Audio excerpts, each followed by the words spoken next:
રાજસુ યજ્ઞ રાખવામાં આવે છે, બધા અલગ અલગ પ્રાંતોના રાજા બોલાવવામાં આવે છે. હવે આપણે સૌથી પહેલા કયા રાજાનું સ્વાગત કરશું, કયા રાજાને તિલક કરશું, એ સૌથી મોટો પ્રશ્ન હતો અહીંયા. જે લોકો કૃષ્ણ ભગવાનના ફેવરમાં હતા એ લોકોએ કીધું કૃષ્ણને કરજો. જે લોકો કોઈક બીજા રાજાના ફેવરમાં હતા એ લોકોએ કીધું કે કોઈક રાજાને અમુક ફલાણા રાજાને પહેલું તિલક કરજો. પણ મેજોરિટી કૃષ્ણ ભગવાન પાસે હતી. એમાં શિશુપાલ એમને એમાં ભાગ લીધો હતો અને મનમાં ગુસ્સો આવ્યો. કેમ?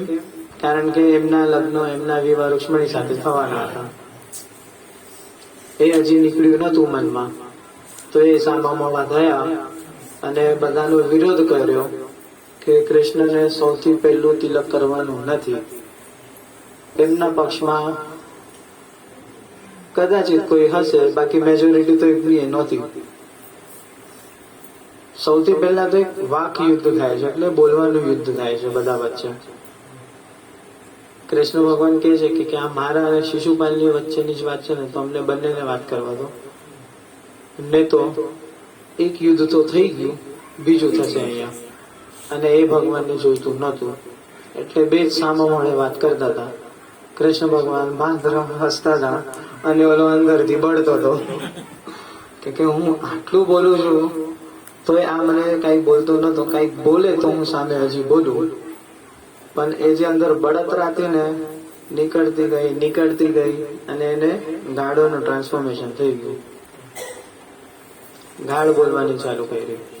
બીજા બધા કે છે કે શોભતું નથી તને, તે છતાં ઉગ્ર એટલા થઈ ગયા છે શિશુપાલજી કે કોઈનું સંભળાતું નથી અને માત્ર ને માત્ર ગાળ નીકળે છે મોઢામાંથી કૃષ્ણ ભગવાન માટે.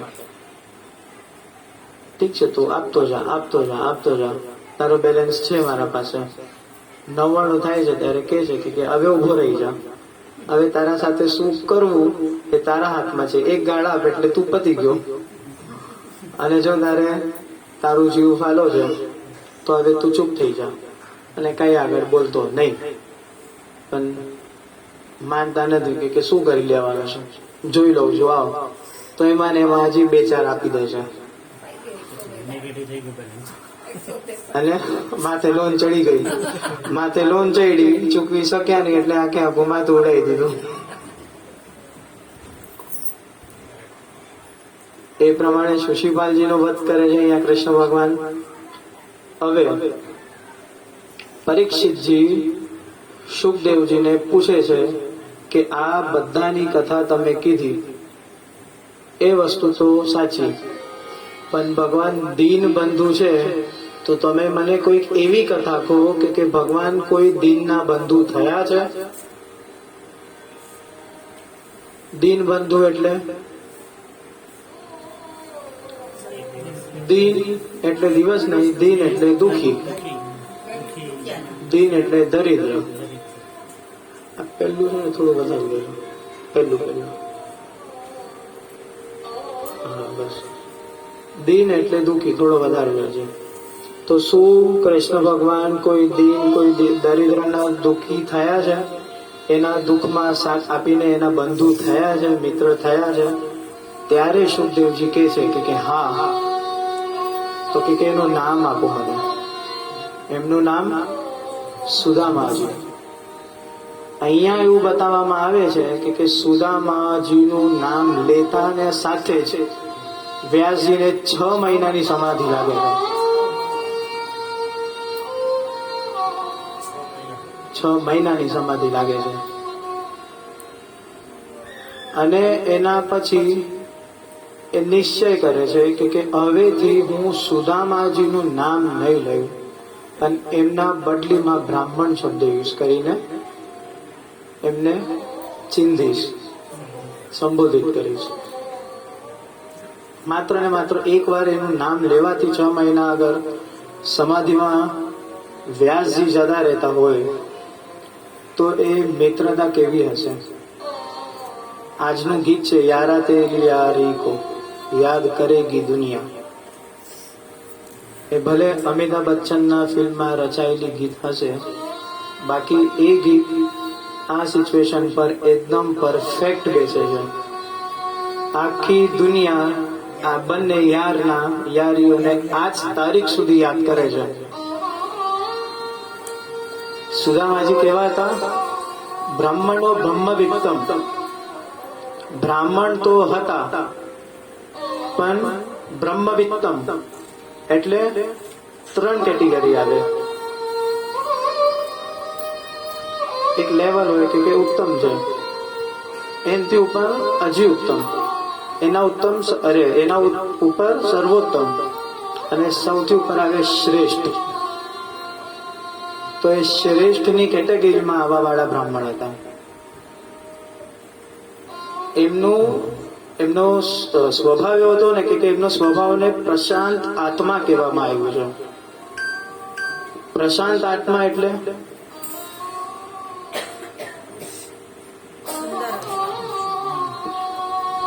અંધવત પશ્યન રૂપાની. આંખ હોવા છતાં આંધળા છે. કેમ? આપણે આંખથી શું જોઈએ? આંખથી આપણે સુંદરતાને આકર્ષીએ, પણ એ તત્વ એમનું આંખ કરતી જ નહોતી. એમને જગતની સુંદરતાથી કઈ લેવા દેવા નહોતા. જેને પણ જોવે ભગવાનની ગણતરીએ જોતા. અને પછી કહેવામાં આવ્યું છે કે શૃણુ શબ્દમ અકર્ણક, એટલે જે શબ્દો એમના કાનમાં પડે છે ને એમને એ શબ્દો સંભળાતા જ નથી. બધું સાંભળીને બહાર કાઢી દે છે. પછી કોઈક વ્યક્તિએ એમના સામે કોઈક વ્યક્તિની નિંદા કરી હોય તોય ભલે, એમને લૌકિક વાતો સાંભળવામાં કોઈ રસ નહોતો. પછી કહેવામાં આવ્યું કે એમના જીભમાં કોઈ વ્યંજનનો ટેસ્ટ નહોતો. કોઈ જાતના રસની અપેક્ષા વગરનો જે માણસ હોય ને એ કોઈ જાતનો ઉત્સાહ નહીં. માત્ર ને માત્ર ભગવાનનું નામ એકમાત્ર આધાર હોવું જોઈએ. એવા આ પ્રશાંત આત્માના લક્ષણ બતાવવામાં આવ્યા. અને એવા બ્રાહ્મણ આ હતા. એમના પત્નીનું નામ સુશીલા હતું. સુશીલા પત્ની ખરેખર ધન્ય કહેવાય કે પોતાના સંતાન 5-10 દિવસ સુધી ભૂખ્યા રહે છે ને તે છતાં સુદામાને કઈ કહેતા નથી કે તમે કમાવા કેમ નથી જતા. એક દિવસ એક બ્રાહ્મણ એમના દરવાજે આવે છે. સુશીલાજી દરવાજો ખોલે છે અને કહે છે કે મને ભિક્ષા આપો.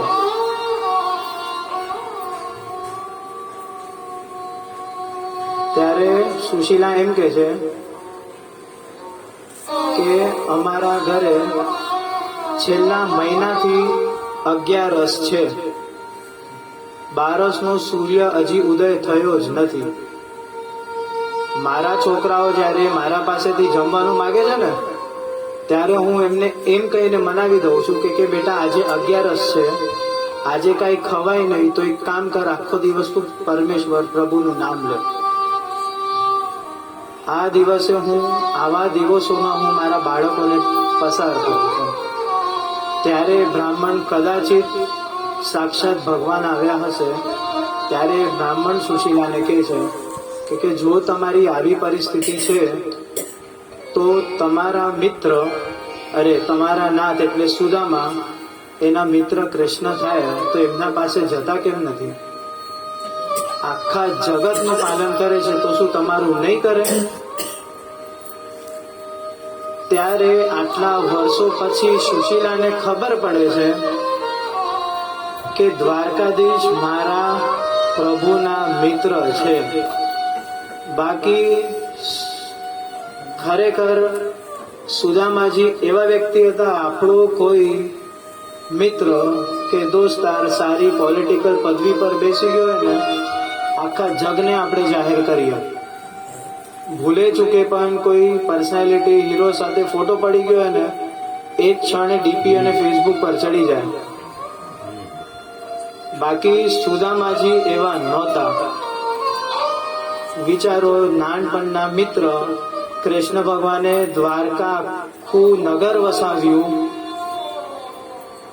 કેટલા વર્ષો લગ્ન પછી થઈ ગયા હશે, તે છતાં આટલા વર્ષ પછી પણ હજી સુધી સુદામાજી એમની પત્ની સુશીલાને કીધું નથી કે મારો મિત્ર કૃષ્ણ છે જેને આપણે પૂજીએ છીએ. આટલા નિષ્ઠ બ્રાહ્મણ હતા, અયાચક હતા કે ગમે તે થાય મારે કોઈના પાસેથી માગવું નથી, એને કહેવાય અયાચક. બાકી સંતો ભિક્ષા માંગવા આવે ને ભિખારી નથી કહેવાતું, એને ભિક્ષુક કહેવાય છે.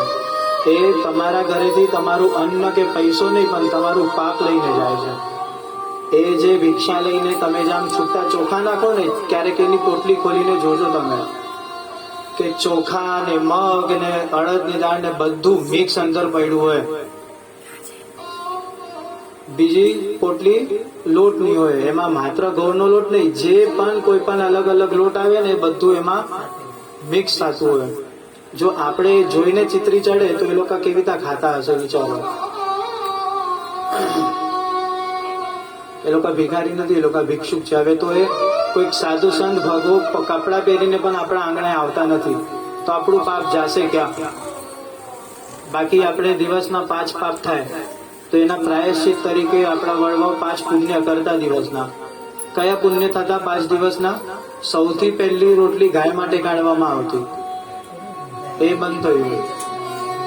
બીજી રોટલી કૂતરા માટે કાઢવામાં આવતી, એ બંધ થયું. ત્રીજી રોટલી કોઈ ભિક્ષુક સાધુ કોઈ આવે એને આપવામાં આવતી હતી, એ બંધ થઈ. ચોથી આપણે અગ્નિને જમાડતા, એ બંધ થયું. પાંચમું આપણે બ્રાહ્મણને સીધું ને દાન ને દ્રવ્ય આપતા, એ બંધ થયું. પાપ વધતા ગયા અને એના સામે આપણે આ 5 પુણ્ય પણ ચૂક્યા, તો પાપ જાશે ક્યાં? મને યાદ છે, હું આજથી અમને મીરાવડ આવીને 10 વર્ષ થયા. પહેલા અમે વિક્રોલી રહેતા ચાલીમાં, અને ચાલીમાં અમે જયારે રહેતા એટલે આજથી 15 વર્ષ પહેલાની જ ગણતરી કરો ને, ત્યારે ભિક્ષુક આવતા અને અમે જોયેલી મારા નજરેની વાત છે કે કોઈ આવે ને એટલે અમે ડરીને છુપાઈ જતા અંદર. કેમ? કારણ કે મમ્મીએ ધાક બનાવી દીધી કે લઈ જશે વધારે મસ્તી કરીશ તો. ત્યારે મસ્તીમાં કાઢ્યું અને આજે હવે દેખાતા નથી. અને કળિયુગનો પ્રભાવ એવો છે કે કદાચિત જો દેખાઈ જાય ને એટલે સૌથી પહેલા આપણને એને ઢોંગીના રૂપમાં જ આપણે દર્શન થાય કે આ પૈસા માટે જ આવ્યો છે. બ્રાહ્મણ દેખાઈ જાય, કદાચિત ભૂલે ચૂકે ઘરે આવે, અમારું થતું હોય કે ક્યાંક બીજે કામ છે, 1-2 કલાકની અવધિ વચ્ચે છે, અને અમે વિચારીએ કે યજમાન રહે છે તો હાલો જરાક આરામ કરી લઈએ, 10-15 મિનિટ અડધો કલાક બેસી લઈએ, બહાર તડકો છે તો પાણી પી લો, પછી મારો ટાઈમ થશે ત્યારે હું નીકળીને બીજા કામે જઈશ. ઘણી સારી આગતા સ્વાગતા કરતા હોય છે, પણ ઘણા ખરેખર આજની તારીખમાં પણ એવા છે કે ગયા પછી એ જ વિચારતો હોય કે આ 100 રૂપિયા લેવા આવ્યો હતો. ક્યાં જશે આપણું પાપ? કોઈ દિવસ ખરેખર કહું છું, વંશ બેટા પ્લીઝ, ખરેખર કહું છું, તમે કોઈ બ્રાહ્મણને ઓળખો છો કે નથી ઓળખતા એ જરૂરીનું નથી. ભૂલે ચૂકે પણ કોઈ બ્રાહ્મણ ધોતિયામાં રસ્તામાં દેખાઈ ગયો ને, એકવાર તમારી નજર એ બ્રાહ્મણના મોઢા પર નહીં પણ ચરણ પાસે રાખજો અને જોઈને પગે લાગજો, જે પ્રમાણે તમે ભગવાનને પગે લાગો છો. એ ક્ષણે તમારા મનમાં એટલો ખરેખર આનંદ ઉત્પન્ન થશે ને, કરજો એકવાર. આપણા પાસે ગાડી હોય છે, હું કરું છું, મને કોઈ બ્રાહ્મણ દેખાઈ જાય ને, હું ક્યાંકથી ગાડીમાં જતો હોઉં ને તો દરવાજો ખોલીને પૂછું ક્યાં જવું તારે, હાલ હું મૂકી દઉં કરીને. ક્યારેક કરજો, જેના પાસે ગાડી હોય અને કંઈક રસ્તામાં કોઈ બ્રાહ્મણ મળી જાય ને, કદર કરજો એને. પૈસા નથી, ઘરનું વિચારે છે, પરિવારનું વિચારે છે, 5 રૂપિયા 10 રૂપિયા માટે વિચારે છે કે થોડુંક જ ચાલવું છે ને, ખોટા રિક્ષાના 10 રૂપિયા બગડશે, રેવા દે, ચાલીને જાઉં છું. અને ચાલીને જતો હોય તો ક્યારેક એવાના આશીર્વાદ લેજો કે હાલ ક્યાં જવું છે, તમને અહીંયા જવું છે, 10 મિનિટ મોડા પહોંચજો, પણ એને એના યોગ્ય સ્થાને પહોંચાડીને જજો. ખરેખર કઈ ખોટું નહીં થાય. મીટિંગ હશે ને સાહેબ તમારી, 10 મિનિટ મીટિંગમાં મોડા પહોંચશો ને અને એને તમે યોગ્ય સ્થાને પહોંચાડશો ને, તમારા ભાગમાં મીટિંગ નું પ્રપોઝલ હશે નહીં ને, તમારી પ્રોજેક્ટ કે જે પણ તમારા ઓલામાં નહીં હશે ને, તે છતાં એ પ્રોજેક્ટ તમને મળી જશે. જરૂરી નથી કે કોઈ કર્મ કરાવવા તમારા ઘરે બ્રાહ્મણ આવે છે, એને દાન આપીને દક્ષિણા આપીને જ તમે પુણ્ય કમાઈ શકો છો. અને એ જે પુણ્ય છે ને, ખરેખર સાહેબ બહુ બહુ એકવાર અનુભવ કરજો. જેના પાસે ગાડી હોય એકવાર કરજો. બ્રાહ્મણ એટલે ઘણું 10 વાગ્યા સુધી બ્રાહ્મણ ઉપર બોલી શકું. એવા ધર્મનિષ્ઠ આ સુદામા બ્રાહ્મણ હતા. સુશીલાજી વાત કરવા જાય છે કે પ્રભુ, આટલા વર્ષ થઈ ગયા આપણા લગ્ન જીવનને, તમે એક પણ વાર મને તમારા મિત્રની વાત ના કરી. વાત છુપાડવાની પ્રયત્ન કરે છે કે કોણ મિત્ર, કયો મિત્ર? તો કે જેની માળા આખું જપ કરે છે એની વાત કરું છું, જેની પ્રશંસા આખા પૃથ્વી પર છે હું એની વાત કરું છું. છુપાવવાનો પ્રયત્ન કરે છે. કેમ? લજવાય છે કે એ ક્યાં ને હું ક્યાં. અગર જો કદાચિત સુશીલા મને કહી દે કે તમારો મિત્ર આટલી ઊંચી પદવી પર છે ને તમે શું કહ્યું, તો હું શું જવાબ આપીશ? પ્રયત્ન કરે છે, છેવટે છુપાવી શકતા નથી, ત્યારે કહી દે છે, હા સુશીલા, એ મારા નાનપણમાં અમે બંને સાથે ગુરુકુળમાં સાથે ભણતા સાંદીપની આશ્રમમાં. તો કે તમે મને કીધું કેમ નહીં? કે એવો કોઈ સંજોગ ઉત્પન્ન થયો જ નહીં કે મારે તને કેવું પડે. તો કે તમને ઘમંડ ગર્વ તો ઠીક છે, પણ તમને અભિમાન હોવું જોઈએ. એટલીસ્ટ તમે બે વ્યક્તિઓના સામે ઊભા રહી શકો, તમે બોલી શકો તમારો મિત્ર છે કરીને. આજ સુધી તમે બોલ્યા કેમ નહીં? કે હું એનું જ નામ રટું છું, મારી માળાથી મારે મતલબ છે, મારે ભગવાનથી મારે મતલબ છે. એનો એક જ સિદ્ધાંત એમનો યોગક્ષેમ્ય વહામ્યહમ, એટલે યોગક્ષેમ્ય વહામ્યહમ. તો આ તમે ક્યાંક સાંભળ્યું હશે, LIC નો સ્લોગન છે, યોગક્ષેમ્ય વહામ્યહમ. ભગવદ ગીતામાં પણ છે અને LIC નો સ્લોગન પણ છે. LIC ના લોગોના નીચે લખેલું આવે છે. એડ જોજો, એમાં પણ એ બોલશે એક સ્ત્રી. એટલે સુદામાને અહીંયા આ સૂત્ર પર એટલો વિશ્વાસ છે ને કે ગમે તેવી પરિસ્થિતિ હશે ને, યોગ અક્ષેમ્ય વહામ્યહમ, એટલે જે મારા ભાગ્યમાં નથી એ ભગવાન આપશે. અને ખાલી આપશે નહીં, ક્ષેમ્ય એટલે આપીને જેટલી સંપત્તિ આપી છે ને એનું રક્ષણ પણ એ જ કરશે. આજે નહીં, કાલે નહીં, ભલે હું મરી જાઉં, પણ મારા મર્યા પછી મારા સંતાનનું ધ્યાન એ ઈશ્વર રાખશે. એટલો વિશ્વાસ હતો એમને.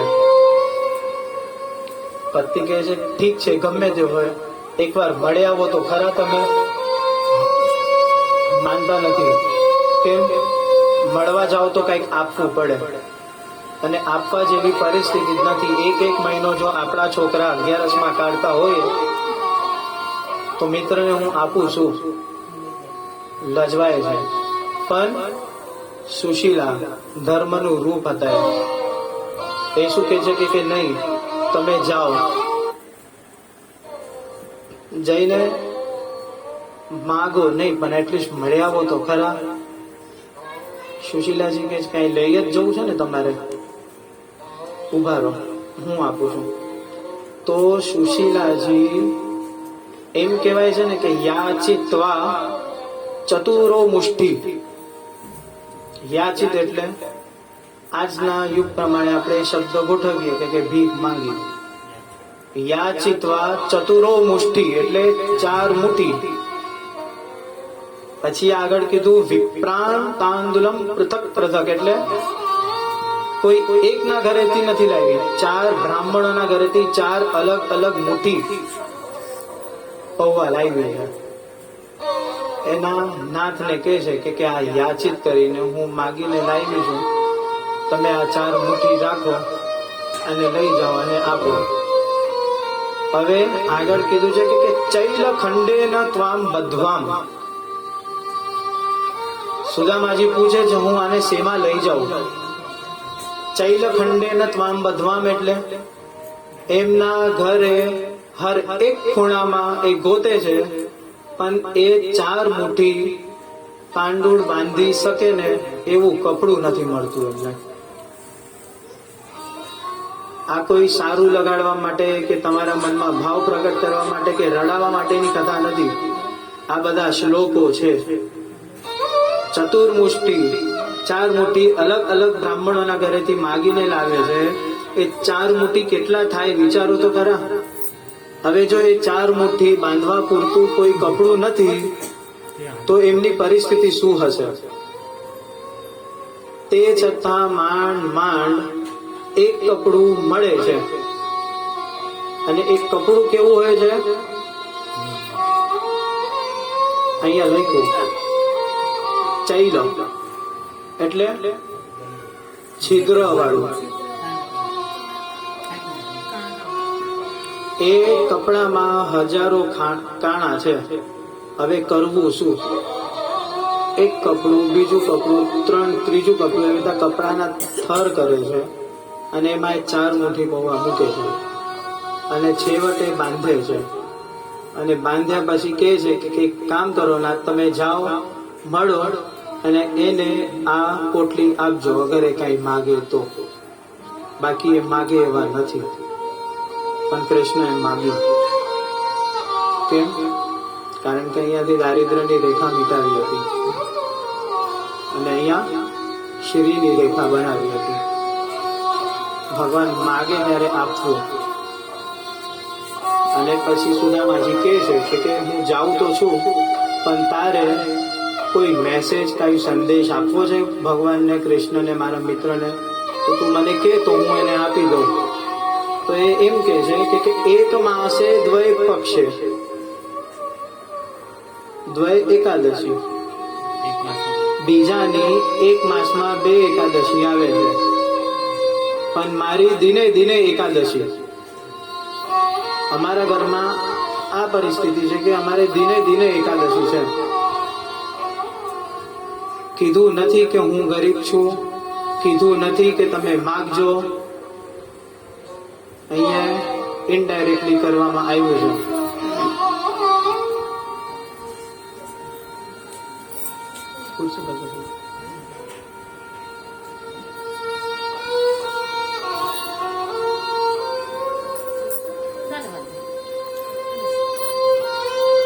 અહીંયા સુશીલાજી ઇનડાયરેક્ટ રીતે કહે છે કે અમે કેટલા ગરીબ છીએ. બેસી જાઓ ભાઈ.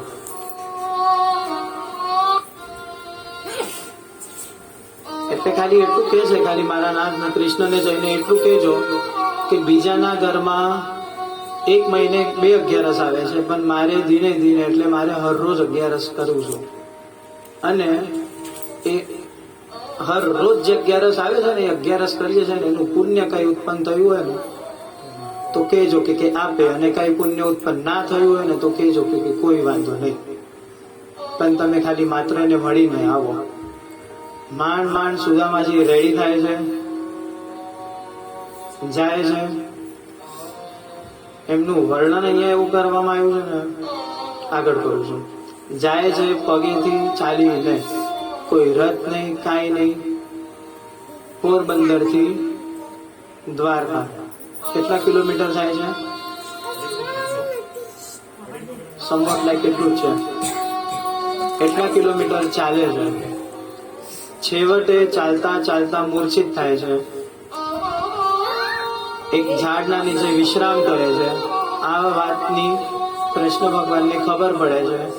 એમને ત્યાંથી અદૃશ્ય પોતાની માયાથી સીધું દ્વારકા નગરીમાં એક ઝાડના નીચે સુવડાવી દે છે. ઉઠે છે અને સામે મોટી નગરી જોવે છે. ખબર નહીં આ શું છે.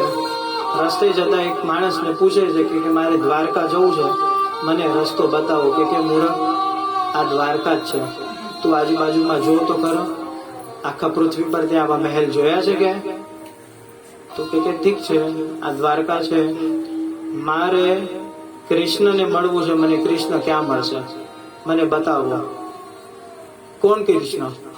તો કે અરે ઓલો કાળિયો, મારે એના કાળિયાને મળવું છે. તો કે કોણ કાળિયો? અરે ઓલો વાંસળી વગાડે છે એ. કોણ વાંસળી વગાડે છે? અહીંયા તો કોઈ વાંસળી નથી વગાડતું. તો કે નાનપણમાં ગાયોને ચરાવતો તો, મારે એને મળવું છે. તો કે કોણ ગાયોને ચરાવે છે? અરે એનું નામ કૃષ્ણ છે, મારે કૃષ્ણને મળવું છે. કૃષ્ણચંદ્રને? તમે તમારા મોઢેથી કૃષ્ણનું નામ લો છો, તમે એના રાજ્યમાં છો. અહીંયાના ધીશ છે, દ્વારકાધીશ છે, અહીંયાના રાજા છે. રાજાના મોઢે રાજાનું નામ સન્માન પૂર્વક લેવાય ને તમે કૃષ્ણ, કાળિયો અને આવા તેવા નામથી એને પુકારો છો. શરમ નથી આવતી તમને? તો કે અરે મારું મિત્ર છે કરીને. તો કે ગમે તે, તમે એનો મિત્ર હો કે કાંઈ પણ હો, પણ એની નગરીમાં જો તમે માનપૂર્વક તો લો. મનમાં વિચારે છે, ઓ કૃષ્ણનો તો શું રાજપાટ છે અહીંયા, અને અમે માંડ દિવસો કાઢી શકે. તો કે હા ભાઈ, એ દ્વારકાધીશ મને કે ક્યાં મળશે કરીને. કે આગળ જા, મોટો મહેલ દેખાશે, સુવર્ણમય મહેલ દેખાશે. કૃષ્ણ એ દ્વારકાધીશનો મહેલ છે. આગળ જાય છે, મનમાં ગભરાય છે, અસંખ્ય પ્રકારના ડર છે કે કૃષ્ણ મને ઓળખશે હવે. બાળપણમાં મેં સાથે ભણતા એ વસ્તુ તો સાચી, પણ આજે એનો રાજ વૈભવ જોઈને મને એના પર શંકા થાય કે મને ઓળખશે કે નહીં. અને જો ના ઓળખ્યો તો ઘરે જઈને મારી પત્નીને શું કહીશ? આવા અસંખ્ય પ્રશ્નો લઈને દ્વારકાના મુખ્ય દ્વાર સુધી જાય છે. પણ એક આશા હતી. શેની હતી ખબર છે? સુદામાને એટલું ખબર હતું કે કૃષ્ણ મને ઓળખે કે ના ઓળખે, હું બ્રાહ્મણ વેશે છું ને, એટલે મારું અનાદર તો નહીં જ કરે. ભલે મને સુદામા એના મિત્ર તરીકે નહીં ઓળખે ને તોય ચાલશે, મારે માત્ર એનું મુખ જોવું છે. પછી મારે મિત્ર ગણીને જોવું કે પછી બ્રાહ્મણ તરીકે. મને એટલી ખાતરી છે કે બ્રાહ્મણને દ્વારે આવેલા બ્રાહ્મણનું અનાદર નહીં કરે. આ એક આશા હતી જે એને તાકાત આપતી. બસ આ જ આશા એ દરવાજે જાય છે અને દ્વારપાલોને કહે છે કે મારે કૃષ્ણને મળવું છે. કાન પકડે છે, ભૂલ થઈ ગઈ, મારે દ્વારકાધીશને મળવું છે. તમે કોણ છો? કે હું પોરબંદરથી આવ્યો છું. કેમ? મારે મળવું છે. તમે એપોઇન્ટમેન્ટ લીધી હતી? ના. તો કે અહીંયાના રાજા કોઈને એપોઇન્ટમેન્ટ વગર મળતા નથી, તમારે પ્રાયર એપોઇન્ટમેન્ટ લેવી જોઈતી હતી. પણ એને કહું હું આટલું ચાલીને આવ્યો છું, એને કહું એનો નાનપણનો મિત્ર છું, મારું નામ સુદામા છે, એમ કહો એને, એ આવશે મને મળવા. તો કે આજ તારીખ સુધી આ દ્વાર પર આવો કોઈ વ્યક્તિ આવ્યો નથી. તો તમે શેના મિત્ર એના? અમારા મગજમાં આ વાત બેસતી નથી. ઠીક છે, ભગવાન, ભાગ્ય અને કુદરત બ્રાહ્મણો સાથ નહીં આપે તો કોનો આપશે? બ્રાહ્મણ ગમે તેટલો ગરીબ હશે ને, એની દીકરીના લગ્નમાં જવું, ખબર પડશે કે એ બ્રાહ્મણનો સાથ એના ભાગ્ય કેવો આપ્યો. ખરેખર મહિના પહેલા જે પ્લાનિંગ કરી હશે ને કે આટલી બજેટ રાખ્યું છે ને આટલામાં જ ગેમ રમવાની છે, લગ્નના દિવસે ડબલ વૈભવ દેખાશે એના લગ્નમાં. ગમે તે હોય ને સાહેબ, કઈ આવડતું હોય કે કઈ ના આવડતું હોય, ગાયત્રીની માળા પાઠ સંધ્યા કરતો હોય કે ના કરતો હોય, બ્રાહ્મણ છે ને ભાગ્યને સાથ આપશે જ, અને પણ યોગ્ય સમયે જ આપશે. બાકી કર્મ તો એને ભોગવવા પડશે, પણ કામ કાઢીને આપશે બ્રાહ્મણનું ભાગ્ય. આ વરદાન છે એને. 2 દ્વારપાલમાંથી 1 દ્વારપાલ યોગ્ય મગજનો હતો. તો કે કદાચિત પોસિબલ હોઈ શકે, એટલીસ્ટ આપણે વાત તો કરીએ. અંદર જાય છે, કૃષ્ણ ભગવાન પાસે ઉભા રહે છે કે તમને 12 દ્વાર પર કોઈક મળવા આવ્યું છે. કોણ આવ્યું છે? તો એનું વર્ણન કઈ રીતે કરે છે દ્વારપાલ કે કોઈક તો આવ્યું છે, સાવ પટલું એવું શરીર છે, હાથમાં લાકડી છે.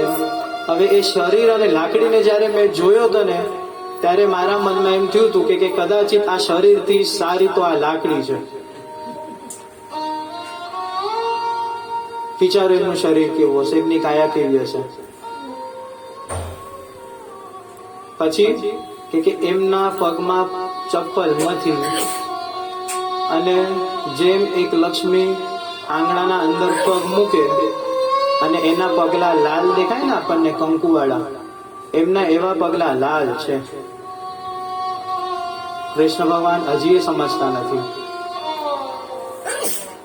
કોણ છે કરીને, કે ખભા પર એક નાનકડો એવો કેસ છે, ફાટેલી એવી ધોતી પહેરી છે અને પોતાનું નામ સુદામા બતાવે છે.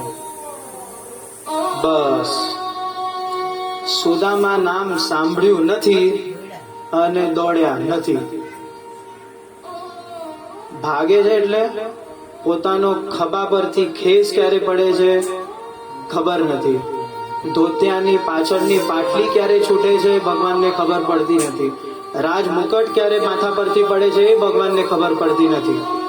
પાછળથી રૂક્ષ્મણી, સત્યભામા ઇત્યાદિ બધી અષ્ટપત્રાણીઓ અવાજ આપે છે કે પ્રભુ તમે ક્યાં જાઓ છો, ક્યાં જાઓ છો. એમનો સુદ્ધા અવાજ ભગવાનને આજે સંભળાયો નથી. બસ એક જ માત્ર મનમાં લક્ષ્ય છે કે હવે હું એને જઈને ક્યારે ભેટું. ખેસ પડે છે, પોતાનું ભાન ગુમાવી પૂરેપૂરું લીધું છે. બસ ખાલી માત્ર એક લક્ષ્ય, ભાગતા જાય છે, ભાગતા જાય છે. એમના રાજ્ય ખંડથી મેન મુખ્ય દરવાજો, એના વચ્ચે 7 દ્વાર આવતા.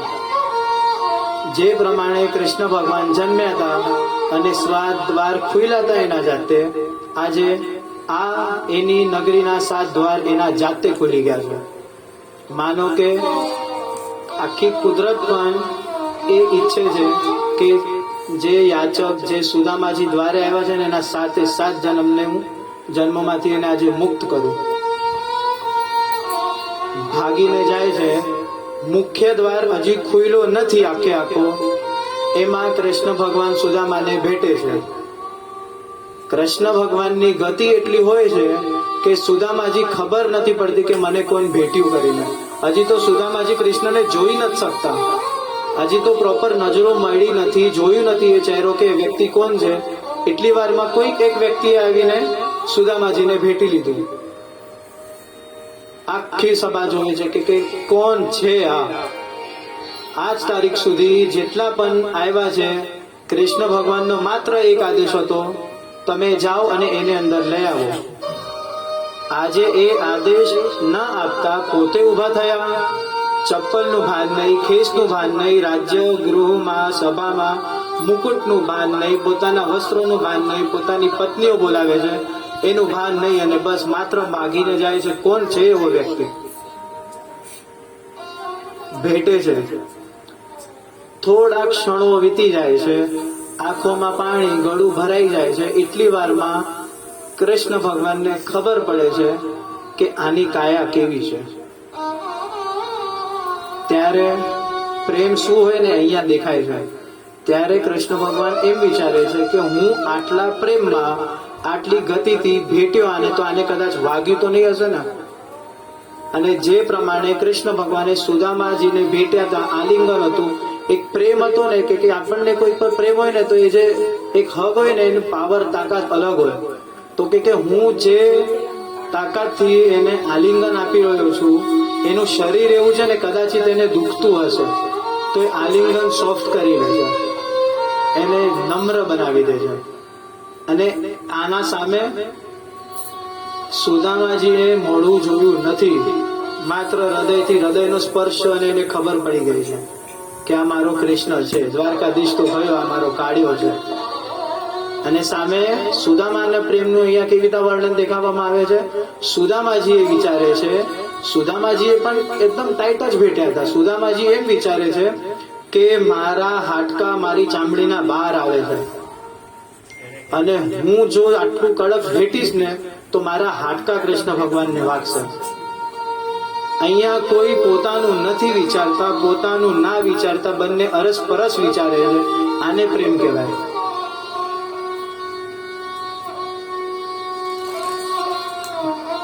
આખા રાજ્યના વચ્ચોવચ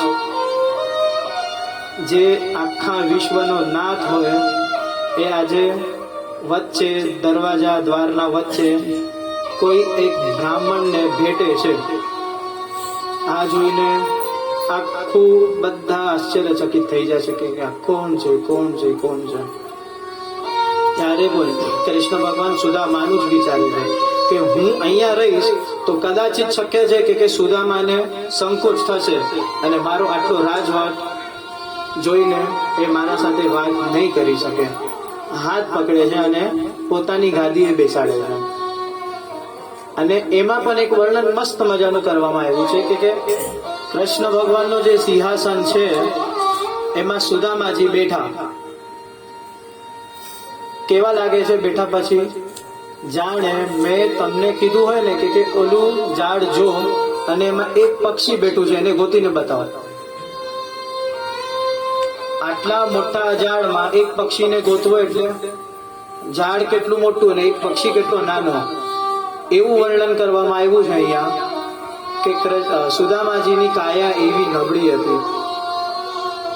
થાય જ ને 11 આટલી ઉજવી હોય તો, પણ દ્રઢઈના ચરણન કેરો ભરોસો, વિશ્વાસ છે મારો નાથ છેવટે તો છેવટે મારો જ છે, મારા મનના બહાર નહીં જાય અને મારી સંપત્તિ છે, મને ગરીબ થવાનો કોઈ શોખ નથી. કૃષ્ણ ભગવાન એમને ગાદીએ બેસાડે છે અને પદપીઠ હોય એક. પદપીઠ એટલે તમે લાલબાગમાં જોયું હશે, પગના નીચે એક ગાદી જેવું હોય, પગના માટેનું આસન.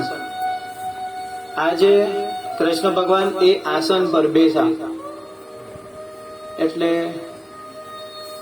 પાછા બધા આશ્ચર્યચકિત થઈ ગયા કે અમે ભગવાનના દાસ થઈને ત્યાં બેસીએ છીએ અને આજે એ દાસની જગ્યાએ બેઠા છે એટલે વ્યક્તિ કોણ હશે?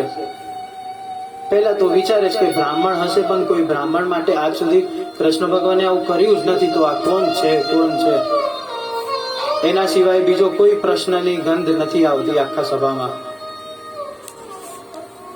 પગને પકડે છે, વાલ કરે છે, વાત્સલ્ય કરે છે.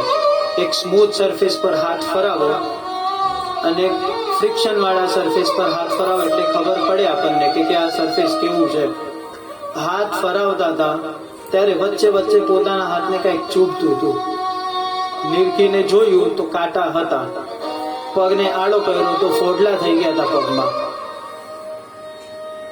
આપણે ઘરના બહારથી સોસાયટીના બહારના મંદિરમાં ચપ્પલ વગર જવાતું નથી. તડકો હોય, સવારે 6 વાગે જતા હોય તે છતાં ચપ્પલ પહેરીને નીકળીએ છીએ. આ તો છે પોરબંદર થી દ્વારકા 250-300 કિલોમીટર વગર ચપ્પલે પહેરીને આવ્યા. શેના માટે? એક તો સંપત્તિ નહોતી અને બીજું આજના સમય પ્રમાણે ગણો તો એ ભગવાનને મળવા જતા હતા. માગવા નહોતા જતા, મળવા જતા હતા. કૃષ્ણ ભગવાન એક એક કાંટો નીકાળે છે. સુદામાજી કૃષ્ણ ભગવાનના હાથ પર નજર નથી જતી, એને બીજાના મોઢા પર નજરો જાય છે અને અપમાનજનિત ફીલ થાય છે સુદામાને આજે. કેમ કે આ બધા સેવકોની સેવા જે લે છે આજે એ મારી સેવા કરે છે, તો એક પોતાના જાતને નાનો ગણે છે અને સંકોચ થાય છે કે આ લોકો શું ગણતરીમાં લેતા હશે મને. અને આ બધી વસ્તુઓનું ફિકર ભગવાનને થતું જ નથી. એ માત્ર એક લક્ષ્ય કાંટો કાઢવામાં બિઝી છે. જે પ્રમાણે એક વિરક્ત વૈષ્ણવ એટલે એકદમ સ્ટ્રોંગ ડિસિપ્લિન્ડ માણસ, વૈષ્ણવ એટલે ભગવાનનો ભક્ત, બહાર કોઈ બ્રાહ્મણ મળે, બાવાશ્રી મળે, ભલે એ રસ્તાના વચ્ચોવચ હોય ને તો એ સાષ્ટાંગ દંડવત કરતા હોય. એને આજુબાજુના વ્યક્તિઓથી, જગની માયાથી કોઈ લેવા દેવા ના હોય. આજે ભગવાન આ જ કરે છે. એને જગની માયાથી કાંઈ લેવા દેવા નથી. કોઈ મને ગમે તે ગણે, કોઈ મને સેવક પણ ગમશે ને તોય હું નામ સ્વીકારી લઈશ, પણ કાંટા કાઢે છે ભગવાન સુદામાના પગમાંથી. હાથ ફરાવે છે, ફોડલા થઈ ગયા છે, અમુકમાં ફોડલા છે, અમુક ફોડલા ફૂટી ગયા છે, એમાં માટી ભરાઈ ગઈ છે. રૂક્ષ્મણીને અવાજ કરે છે કે તમે પાણી લઈ આવો. કેવું? થોડુંક ગરમ ને થોડુંક ઠંડી, કે આને ઠંડ પણ ના લાગે. કેમ? કારણ કે શરીર એવું છે, કદાચિત ઠંડ લાગી ગઈ તો. રૂક્ષ્મણીજી હજી તો જાય છે અને લઈને આવે છે, ત્યાર સુધી એટલો સમય પણ રોકી શકતા નથી પોતાને, અને આંખમાંથી પાણી નીકળે છે.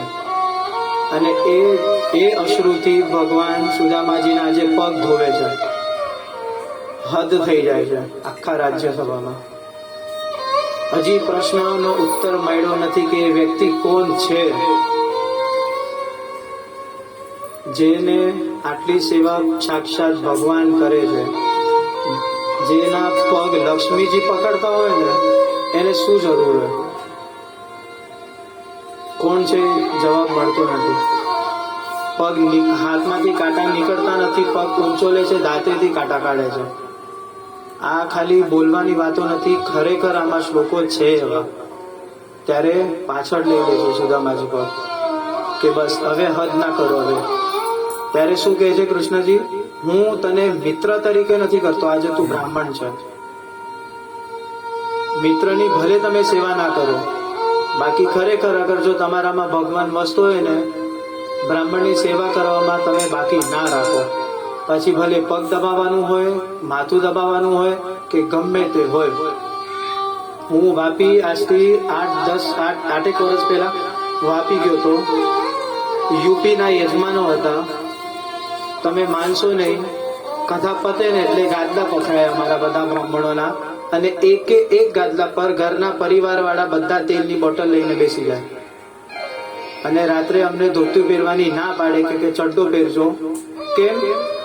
અમે તમારી સેવા કરી શકીએ. રાત્રે માલિશ કરીએ, એ લોકો માલિશ કરે, જ્યાર સુધી અમે સૂઈએ નહીં ને ત્યાર સુધી એ લોકોની ખરેખર માલિશ ચાલુ હોય છે. અહીંયા બેઠો છું, ભાગવતના હાથ રાખીને કહું છું, આ ખોટી વસ્તુ નથી. આ સેવાનો લાભ મેં સુધા લીધો છે. એટલે વિચારો કે બ્રાહ્મણ માટે આપણે સાધારણ વ્યક્તિ જો આટલું વિચારતો હોય અને કરી શકતા હોય, તો ભગવાન તો ખરેખર હદ પાર કરી જ શકે.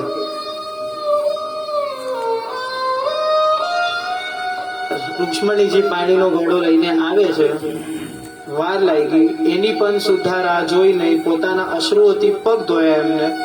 ત્યાં સંકોચિત જાય છે અને વચ્ચે રૂક્ષ્મણીજી ઉભી રહી જાય અને જોવે છે કે આટલી રાહ સુદ્ધા કૃષ્ણ પ્રભુ જોઈ નથી શકતા. એ વ્યક્તિ કોણ હશે? સમજાતું નથી. પાણીનો ઘડો હાથમાંથી છૂટી જાય છે, પ્રભુના પાસે જઈને ઉભી રહે છે કે કદાચિત આ બેના વાર્તાલાપમાં વાતોમાં મને ખબર પડે કે આ વ્યક્તિ કોણ છે, તો હું જાણી શકું કે અમારા કરતા પણ કૃષ્ણ કોઈને વધારે પ્રેમ કરી શકે. તો એ આ પાત્ર છે. સમીપ જાય છે કૃષ્ણ ભગવાનના. પગ ધોયેલા પાણીથી નહીં, પણ પગ ધોયેલા અશ્રુ, જે અશ્રુઓથી પગ ધોયા હતા એ આજે પીવે છે, આચમન કરે છે. બ્રાહ્મણો પૂજા ચાલુ કરવાના પહેલા 3 વાર પાણી પીવડાવે શુદ્ધ થવા માટે. કે મેં ઘણા પાપ કર્યા, ઘણા એટલે ઘણા અસુરોને માર્યા, મારે આ બધું પાપ લઈને ઉપર નથી જવું. આજે હું બ્રાહ્મણના ચરણામૃત પીશ. ચરણામૃત પીવે છે, માથે છાંટે છે, અને હજી તો રૂક્ષ્મણીને બોલાવે એટલી વારમાં બાજુમાં જોવે છે કે આ અહીંયા જ ઉભા છે કરીને કે આલો આ ચરણામૃત છે, આખા મહેલમાં તો નહીં પણ આખા રાજ્યમાં છાંટી દો, એટલે આપણું રાજ્ય પવિત્ર થઈ જાય. ખાલી પાણી નહીં, ખાલી અશ્રુ નહીં. બ્રાહ્મણ ખાલી પાણીના લોટા પર આમ હાથ મૂકી દે અને કઈ એક મંત્ર પણ બોલી દે ને, ભલે બોલ્યો હોય કે ખાલી હોઠ ફફડાવ્યો આવે ને, મનમાં એ પાણીનો આપણે વિશ્વાસ બેસી જાય. અને બ્રાહ્મણ ખાલી કહી દે ને કે જાઓ એ તમારી ફેક્ટરીમાં છાંટી દેજો, જેટલા પણ ભૂત પ્રેત છે ને બધા નીકળી જશે. ખરેખર વસ્તુ થાય છે. બસ આજે ભગવાને અશ્રુનું ચરણામૃત લીધું છે, હજી જવાબ નથી મળ્યો. વાતો ચાલુ કરી, પણ સુદામાજી પોતાના મોઢે એક શબ્દ નથી કાઢતા. ભગવાનને અંદર અનુભવ થાય છે કે આખા સભાના વચ્ચે શક્ય છે કદાચિત આ સંકોચિત થતો હોય, પોતાના ખંડમાં લઈ જાય છે, નાવાનું કે છે, પવિત્ર થઈને બહાર આવે છે, એક ધોતિયું આપે છે અને પોતે જ્યાં શયન કરે છે એમને ત્યાં સુવડાવે છે કે તમે આ બેડ પર સૂઈ જાઓ. આ જોઈને પણ અચંબિત.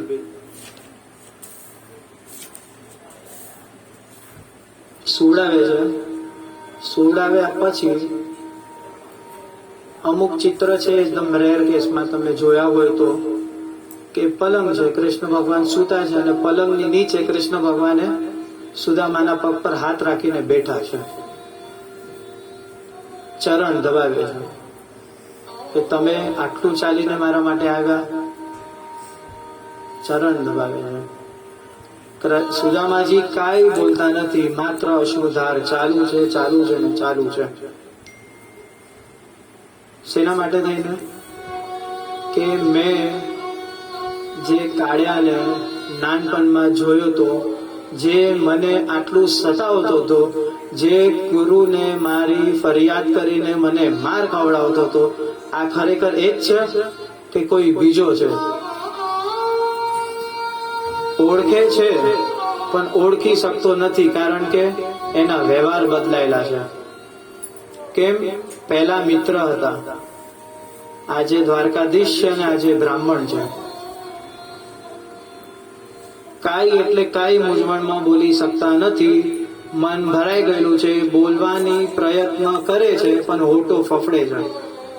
જીભ એટલી કઠોર થઈ જાય છે ને કે એક શબ્દ નીકળી નથી શકતો કે વાત શું કરું, સૌથી પહેલો શબ્દ શું કાઢું, શું બોલું કરીને. રૂક્ષ્મણીજી આવે છે અને વિચારે છે કે જો પ્રભુ જે વ્યક્તિના પગ દબાવતા હોય અને અમે આવીતાને આવીતા ઊભા હોઈએ તો યોગ્ય લાગે નહીં. કદાચિત આ કોઈ પણ વ્યક્તિ હોય પણ એ મારા માટે શું વિચારશે, અને જો મારા માટે કઈ વિચારશે તો કૃષ્ણની આબરૂ જશે કે આવી સાથે આ લગ્ન કર્યા. કૃષ્ણ રૂક્ષ્મણીજી જાય છે, વીજળો ફેન લાગે છે અને બાજુમાં રહીને સુદામાજીને હવા નાખે છે. જગતનો નાથ પગ દબાવે છે અને લક્ષ્મી હવા નાખે છે. હવે આવા બ્રાહ્મણને તમે દરિદ્ર ગણશો? કરોડોનો બંગલો બાંધીને, ભગવાન તો બહુ જ દૂરની વાત છે, તમે એક દિવસના લાખ રૂપિયો પણ આપી દો છો ને કોઈ બ્રાહ્મણને, એ તમારા પગ નહીં દબાવે. ખોટી વાત નહીં દબાવે સાહેબ. દબાવે તો દૂરની વાત, તમે બોલશો જ નહીં એને.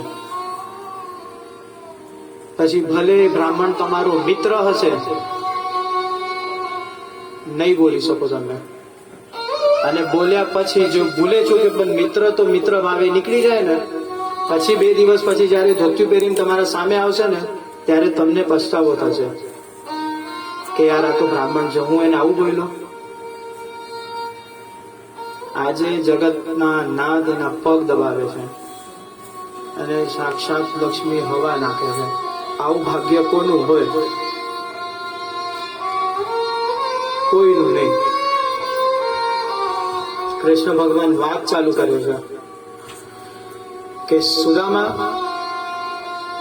તને યાદ છે આપણે સાથે ભણતા હતા? હા, નીકળતી નથી મોઢામાંથી હજી. એટલી કઠોર જીભ થઈ ગઈ છે કે હા એ નીકળે છે ને તો રડી જવાશે.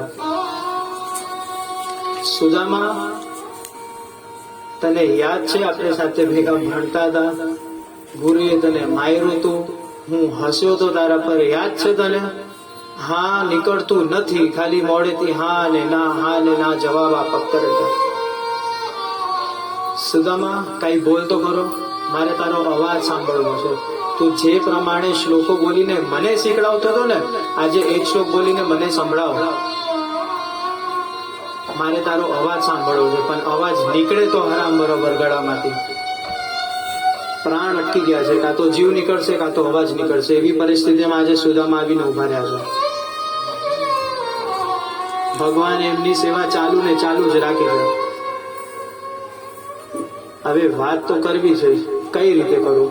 તો થોડો હાસ્ય, થોડુંક નમ્ર વ્યંગ લાગે છે કે એ બધું છોડ, તારા લગ્ન થયા કે નહીં એ તો બોલ.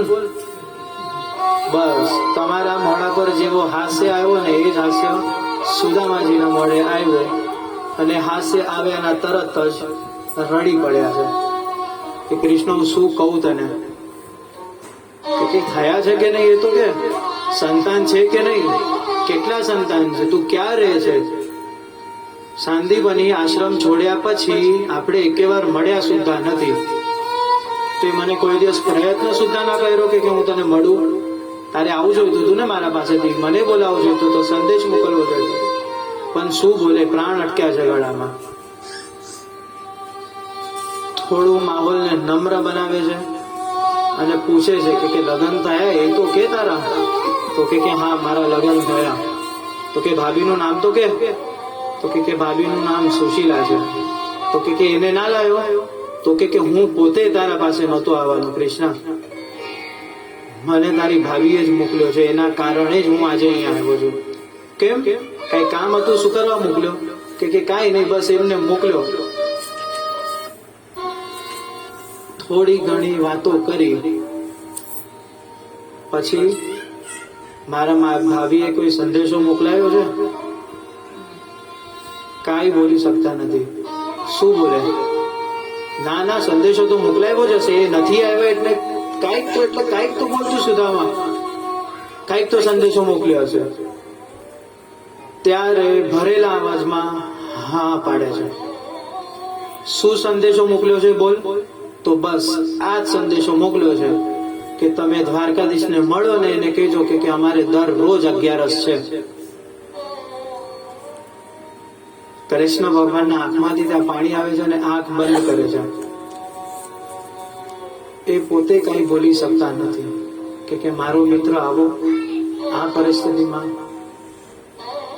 આંખ ખોલે છે કે બીજું કે બસ કાંઈ નહીં, આટલું જ સંદેશો મોકલ્યો તો કે ના ના બીજું બોલ, કાંઈક તો કીધું હશે ને. કાંઈ બોલી શકતા નથી. એક શબ્દ જો નીકળે ને, ભગવાન આપવા માટે રેડી હતા, ખાલી માગવાની દેરી હતી. માગત ને તો જે માગત એ આપી શકતા હતા, પણ બ્રાહ્મણ યાચક બન્યા નહોતા. મેં તમને બીજા કે ત્રીજા જ દિવસે કીધું હતું કે મંદિરમાં માગવા જાઓ ને એટલે ભગવાને છેટા ભાગે, અને મંદિરમાં જો તમે પ્રભુને મળવા માટે જાઓ ને તો ભગવાને તડપતો હોય કે મારો ભક્ત ક્યારે આવે અને પાણીનો લોટો ચડાવે મારા પર. સામે દોડીને આવે, અને દોડીને આવે એની ગતિનું પણ વર્ણન થયું છે કે આપણને ખબર પડતી એ નથી, આપણે વ્યક્તિનું મોઢું એ નથી જોઈ શકતા, જે પ્રમાણે સુદામાજીને ખબર નહોતી પડી કે એને કોણ ભેટ્યા કરીને.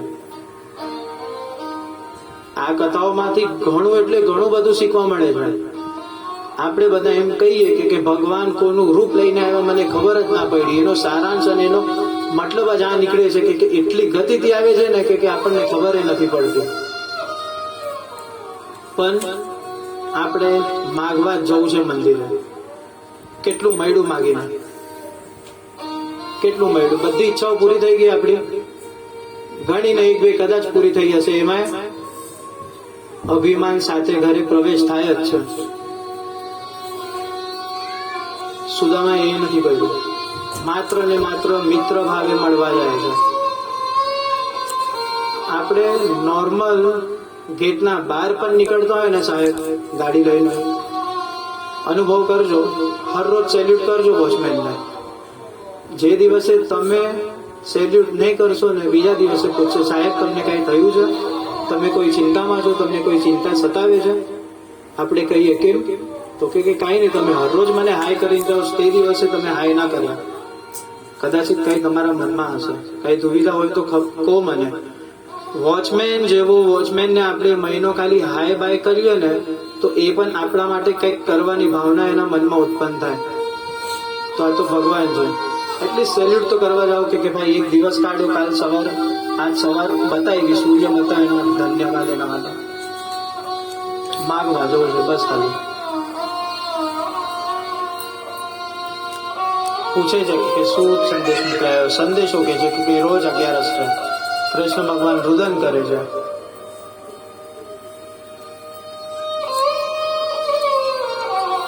ઠીક છે, કાંઈક તો મોકલ્યું હશે ને તારા પાસે. કૃષ્ણ ભગવાન પોટલી બગલમાં છુપાવે છે.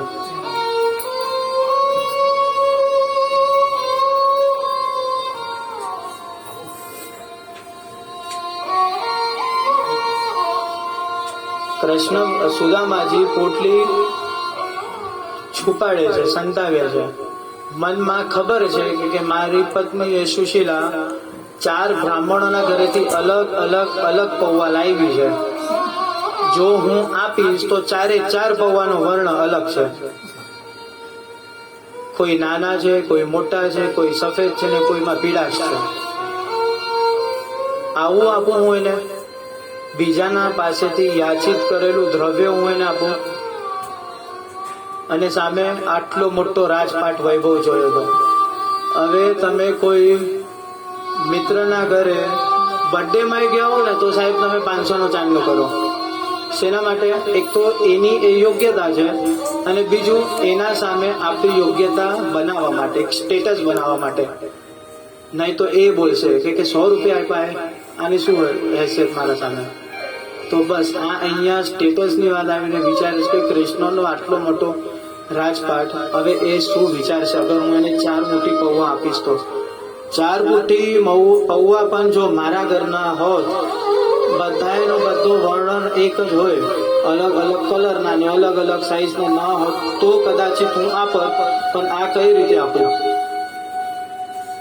છુપાડે છે. કૃષ્ણ સમજી જાય છે કે તું કાંઈક તો છુપાડે છે.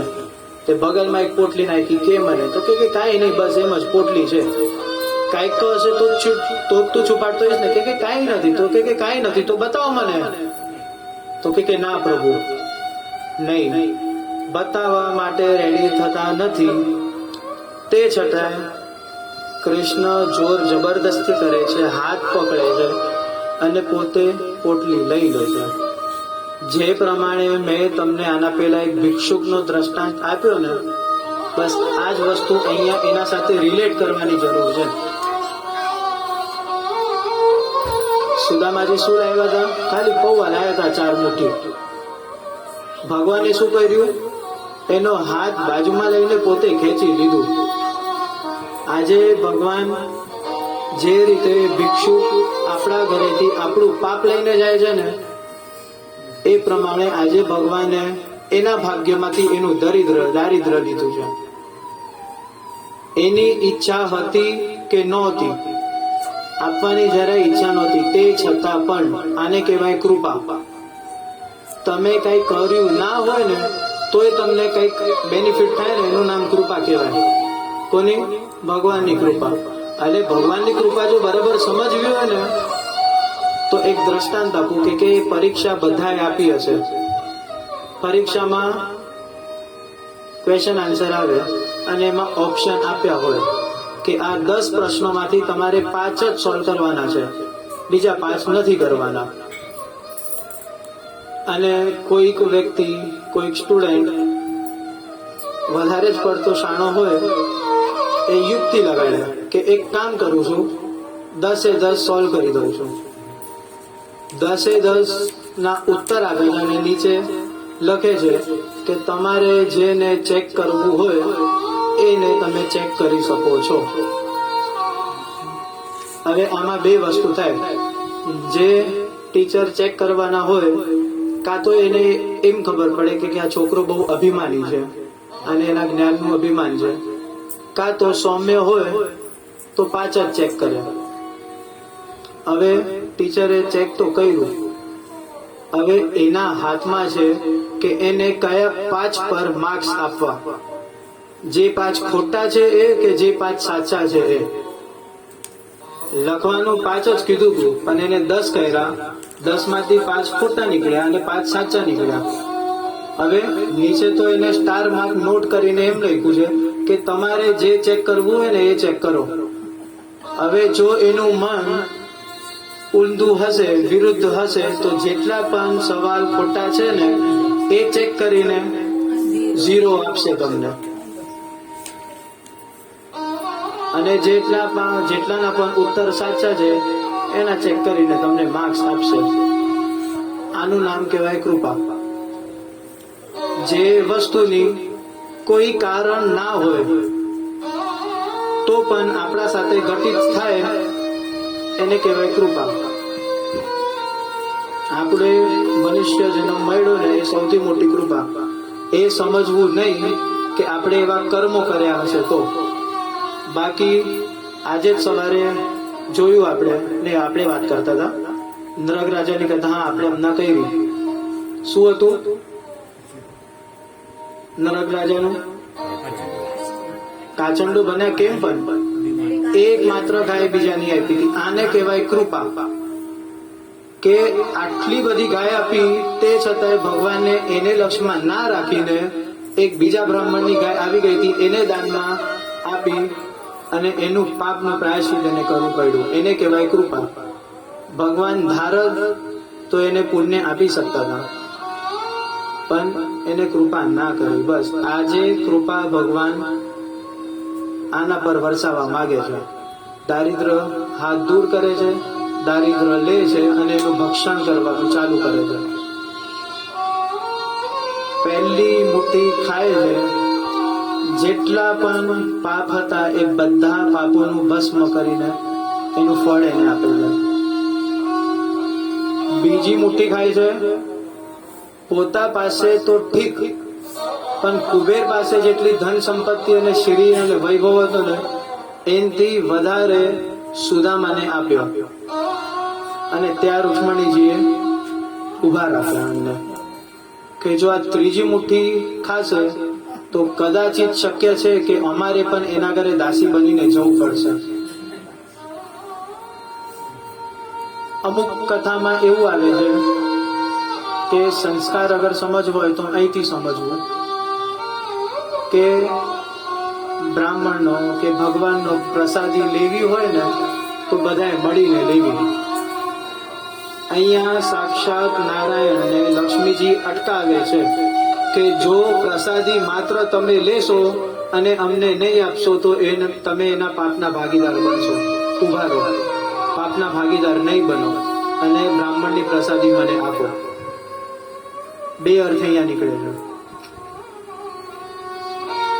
3 મુઠ્ઠી, માત્ર 3 મુઠ્ઠી પૌવામાં આટલું આપી દીધું.